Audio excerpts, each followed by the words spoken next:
Baila nyt! Viime viikolla sanottiin, että Suomen väkiluku on 5,5 miljoonaa ihmistä. Ja että Suomessa on tosi paljon saunaa, 4 miljoonaa saunasta ja 2 niitä on Bailassa.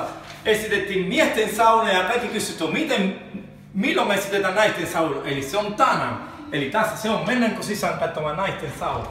Eli tämä on tämmönen hieno sauna, mitä ollaan saatu taas. Kuten miesten puolella on remontoitu koko juttu, tehty lattia, kaikki jutut taas, meillä on vesa ja sitten täällä meillä on sauna. Tulkaa sisään, täällä meillä on suihkutila taas. Ja sitten mennäänkö katsomaan sitten netan sauna. Wow, mitä? Naisten sauna! Mitäs te täällä? Tervetuloa! Tervetuloa! Paitsi että meillä on täällä hieno sauna, niin meillä on lauantaina myös ihan upeat synttäribileet tulossa. Täällä on synttärisankarit jo valmistautumassa saunassa. Eli puhtoisia ollaan sitten lauantaihin mennessä. Eli uudessa paikassa India Houseissa 8.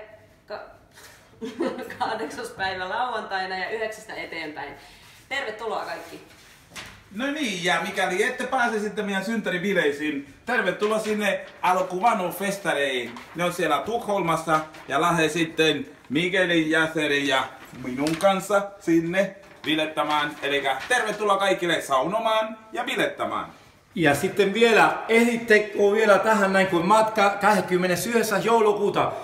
Meillä on tullut vielä, että voi lähteä 1 viikon aikana ja lähtö olisi 5. päivä tammikuuta.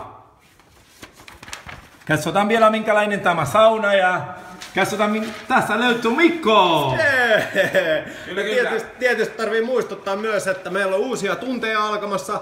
Roinet pitää street salsa 2-3 tasoille torstaina.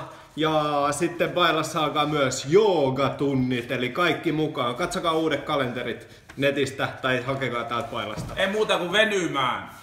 Ja menekää sinne bileisiin lauantaina. Ja joka puolelle, tervetuloa!